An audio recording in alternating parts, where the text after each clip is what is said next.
Salut à vous, très chers internautes de partout où vous nous suivez. Comme vous le savez bien, nous sommes en direct de Brisbane, en Australie. Et vous l'avez constaté que je ne suis pas seule, je suis donc accompagnée de mon invité, à la personne de Monsieur David Mbaya. Monsieur David Mbaya est membre de l'UDPS Canada, qui est en visite ici en Australie, et il a préféré de venir voir Australie-Congo. Alors, sans plus tarder, je vais laisser à Monsieur David de se présenter. Bonjour, Monsieur David. Oui, bonjour, madame. Je m'appelle David Mbaya. Je suis membre de l'UDPS Canada. Je suis en visite ici en Australie, Ouais. visite familiale. Et en Australie, au Canada, j'étais président cellulaire de l'UDPS Hamilton. Et comme j'ai changé de ville, l'UDPS Hamilton est actuellement dirigée par Madame Marie Mandungu. Et maintenant, je suis dans la cellule de Halton, Ouais. qui est dirigée par Eli Kabeya. Parce que l'UDPS au niveau du Canada est organisée, c'est une fédération Ouais. qui est organisée en sections. Et les sections sont organisées en cellules. Ouais. Et comme à l'UDPS, on commence par être membre de la cellule, donc ma cellule de l'UDPS au Canada, c'est Halton. Merci beaucoup, Monsieur David. Alors, avec Monsieur David, on va parler de la politique, surtout la situation politique en RDC. Comme on le sait bien, l'actualité et les élections. Nous sommes alors à 2 mois des élections présidentielles en RDC. Alors, notre première question est, est-ce que vous croyez qu'il y aura élection présidentielle cette année au Congo? Nous croyons qu'il y aura élection présidentielle, mais nous avons en même temps les doutes. Pourquoi les doutes? C'est parce que nous voyons certaines manœuvres qui sont faites par le pouvoir en place actuel, qui semblent mettre d'obstacle en obstacle, avec toute cette affaire de machine à voter, que nous appelons à l'UDPS machine à voler. Et nous avons aussi le problème de personnes enrôlées, des fictifs enrôlés. Et pourquoi vous appelez machine à voler? Mais parce que c'est un système qui est décrié par tout le monde. Pourquoi? Même le fabricant qui est une entreprise en Séoul, c'est-à-dire en Corée, cette machine n'est pas utilisée là-bas. C'est une machine qui n'est pas fiable. Et si cette machine n'est pas fiable, et pourquoi l'UDPS a confiance alors à cette machine? Parce qu'il y a un candidat de la part de l'UDPS qui s'est présenté. L'UDPS n'a pas confiance à la machine. L'UDPS a foi qu'il faut qu'il y ait les élections libres, démocratiques, crédibles et transparentes. En utilisant ces machines? Non, c'est pourquoi nous les appelons les machines à voler. Mais vous allez quand même utiliser ces machines? Nous luttons pour que ces machines ne puissent pas être utilisées pendant ces élections. Est-ce que ça va aller? Toutes les batteries sont mises en marche pour que ces machines puissent être mises de côté. Et même dans les côtés du pouvoir, même dans les côtés du pouvoir ou dans les camps du pouvoir, la majorité des voix ou la majorité silencieuse dans la majorité présidentielle ne veut pas de ces machines. Alors, donc vous croyez qu'il y aura élection? Je crois qu'il y aura élection. Alors, au cas où il n'y a pas élection, qu'est-ce qu'on peut s'attendre de l'UDPS? Mais vous savez qu'il y a déjà plus de 2-3 mois passés, l'UDPS avait demandé la transition sans Kabila. Parce qu'on n'avait pas confiance dans les bons hommes. On avait demandé la transition sans Kabila et beaucoup de partenaires politiques, même nos alliés, avaient décrié non, on ne veut pas qu'il y ait une transition sans Kabila. Et aujourd'hui, tout le monde pense qu'il faut une transition sans Kabila. Si jamais il n'y a pas élection le 23 décembre, on va aller dans la logique de transition sans lui. Et vous croyez que cela se fera de la sorte? Ça se fera, ça se fera. Parce que personne ne pouvait croire que sans armes, Kabila allait déclarer qu'il ne sera pas candidat. Mais grâce au travail fait par l'UDPS et certains partenaires, Kabila a déclaré de lui-même qu'il ne sera pas candidat. Il a choisi celui qui doit le remplacer. Alors parlons des élections toujours. La Cour constitutionnelle a décidé que Jean-Pierre Bemba, Adolphe Muzito et Moïse Katumbi, d'ailleurs Moïse Katumbi lui n'a pas présenté sa candidature, oui. Mais la Cour constitutionnelle a déclaré que les 3 candidats ne pourront pas se présenter aux élections. Est-ce que vous croyez que cette décision est juste? Dans un système dictatorial comme le Congo, on ne peut pas avoir un système juste. Évidemment, Jean-Pierre Mbemba est invalidé par cette fameuse cour.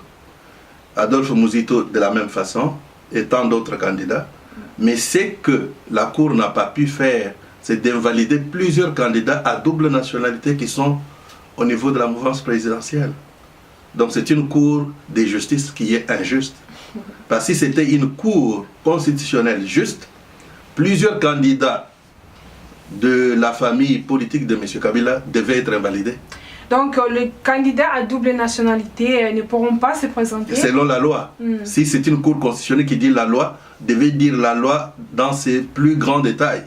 Parce qu'il y a 21, jusqu'à là il y a 21 candidats. Est-ce que candidat président de la République, parmi tous ces candidats, il n'y a personne qui a double nationalité ou... Dernièrement, on a publié un document de monsieur qui est candidat. C'est un monsieur qui a travaillé longtemps aux États-Unis. Je ne sais pas encore comment il s'appelle. Monsieur Tchani, qui a la nationalité américaine. Mais sa candidature est retenue. Au moment où on invalide Muzito, qui est congolais de père et de mère sans aucune autre nationalité. Tandis que monsieur Noël Tchani, qui est congolais, mais qui est devenu américain, sa candidature a été maintenue. C'est pourquoi c'est une cour des cours suprêmes qui dit, au lieu de dire la justice, ils disent l'injustice. Et alors, il y a 21 candidats à la présidentielle, comme on vient de le dire, dont il y a 3 figures de l'opposition. Il y a M. Vital Kamerhe, il y a Félix Tshisekedi, et aussi il y a Martin Fayulu. Martin Fayulu, oui. Alors, la question qui se pose tout le monde est pourquoi ils n'ont pas travaillé ensemble comme alliés? Pourquoi ne pas travailler comme sortir un candidat venant de l'opposition pour augmenter leurs chances à la réussite? Bon, vous savez, ces discours-là de dire qu'il fallait que l'opposition sorte un candidat, c'est un discours qui vient du pouvoir. Et le pouvoir a tellement utilisé ça comme outil pour justifier la tricherie. Vous vivez ici en Australie, vous avez le parti au pouvoir et vous avez plusieurs partis politiques qui sont en opposition. On ne demande pas à ces partis-là d'avoir un seul candidat. Pourquoi? Mais sinon, on dit que l'union fait la force. Oui, évidemment. Mais pourquoi on ne demande pas à des partis comme ici au Canada, ou ici en Australie, ou chez nous au Canada, d'avoir un seul candidat? Parce que le système électoral est juste et transparent. Si nous avons les élections libres, transparentes au Congo, on n'a pas besoin d'un candidat unique de l'opposition. L'opposition va toujours gagner les élections, quels que soient les candidats présentés, parce que le bilan du pouvoir actuel est catastrophique. Sur base de quoi ils peuvent prétendre se faire élire, même si nous avons 50 candidats de l'opposition. Et lorsque vous parlez des candidats de l'opposition, il faut toujours savoir que même si tout le monde est de l'opposition, mais tout le monde n'a pas les mêmes poids politiques sur le terrain.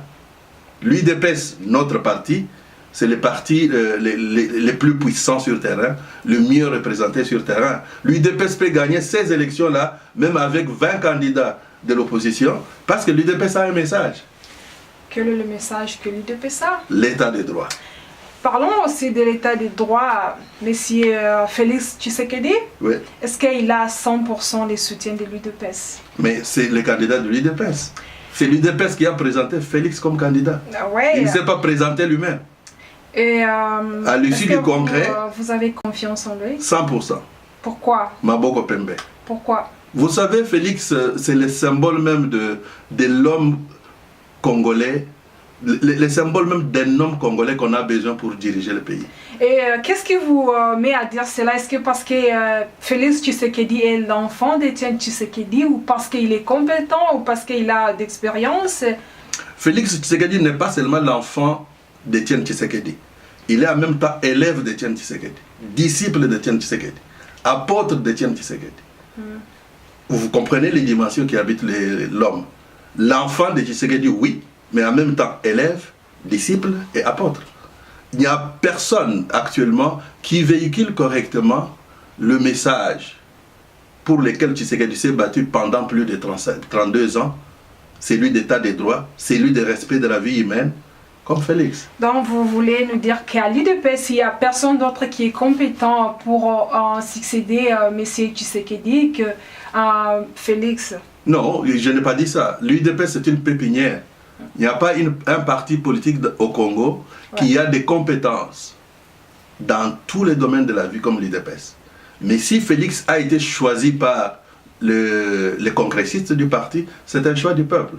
Il y a eu d'autres candidats qui étaient en élection avec lui, mais il a été élu. Donc tout le monde est d'accord à l'UDPS que M. Félix présente le parti. C'est vraiment le choix de l'UDPS. Il a l'expérience, c'est comme Étienne Tshisekedi. Est-ce qu'il cède aux tentations? Est-ce qu'il est fort? Je vous ai parlé qu'il est élève, disciple et en même temps apôtre de Tshisekedi. Félix, c'est le modèle de constance, se répète en lui, c'est l'incarnation de Tshisekedi. Je peux dire dans d'autres termes que Tshisekedi, c'est que lorsqu'on fabriquait de voitures Mercedes, les voitures Mercedes avaient une certaine considération. Tshisekedi, c'est la première génération de Mercedes. Et Félix, c'est la nouvelle génération de Mercedes, avec plusieurs options qui rend encore plus fiable le parti. Un Congo uni et en voie de développement. On ne peut pas obtenir un développement d'un pays à la taille d'un continent dans un mandat présidentiel, dans 2 mandats, mais Félix mettra en place des bases, des fondations solides sur lesquelles les gouvernements qui viendront après lui construiront les murs de développement jusqu'à la toiture. Monsieur Emmanuel Ramazani Shadary, il a été choisi comme successeur de Joseph Kabila. Est-ce que l'UDPS a peur de lui? Shadary, c'est un candidat de la honte. Pourquoi? Le massacre du Kasaï, c'est Shadary qui était le géniteur. La tuerie des experts des Nations Unies au Kasaï, c'est Shadary, un des commanditaires. Quand on parle des antivaleurs, il est même le prototype d'antivaleurs. Lorsque un futur candidat président de la République passe à la place publique et demande aux militants, si quelqu'un insulte ta mère, toi aussi insulte-les. De quoi pouvez-vous entendre d'un tel candidat président de la République? C'est la médiocrité même, c'est le symbole même des médiocres. Donc on ne peut pas avoir peur de Shadary parce que Shadary n'a pas un discours à donner au peuple. Et il n'a pas un discours à donner au peuple, mais il est en voie d'être... il est déjà successeur de M. Kabila, c'est lui qui se présentera donc comme numéro 1 de PPRD. Exact. D'abord, le choix de Shadary, c'est une honte. Dans un groupement politique qui se dit démocratique, un individu ne peut pas choisir un autre comme son successeur. On devait passer à l'élection au sein de ce regroupement-là. Mais Shadary est tiré de nulle part pour le faire candidat parce qu'il a des liens de famille lointains ou proches avec la supposée mère de Joseph Kabila, Maman Sifa. Donc c'est de la médiocrité. Est-ce que ça arrivera un jour où on verra les corps de M. Étienne Tshisekedi rapatriés au pays? Étienne Tshisekedi Wamulumba sera rapatrié et sera enterré au Congo avec dignité. Quand est-ce que cela arrivera? Je n'ai pas de réponse. Mais Étienne Tshisekedi sera enterré au Congo avec dignité. Espérons que cela arrivera. Monsieur Denis Mukwege a reçu le prix Nobel de la paix. Est-ce que vous avez un commentaire? C'est quelque chose qui arrive à un compatriote, à un frère à nous. Ouais. Et c'est une grande joie parce que c'est le 2e ou le 3e prix ou le 4e prix Nobel au niveau de l'Afrique. Et le travail que Dr Mukwege fait, c'est un travail honorable. Et les gens qui ont créé que Mukwege devient ce qu'il est, c'est le pouvoir en place. Parce que c'est eux qui organisent les viols.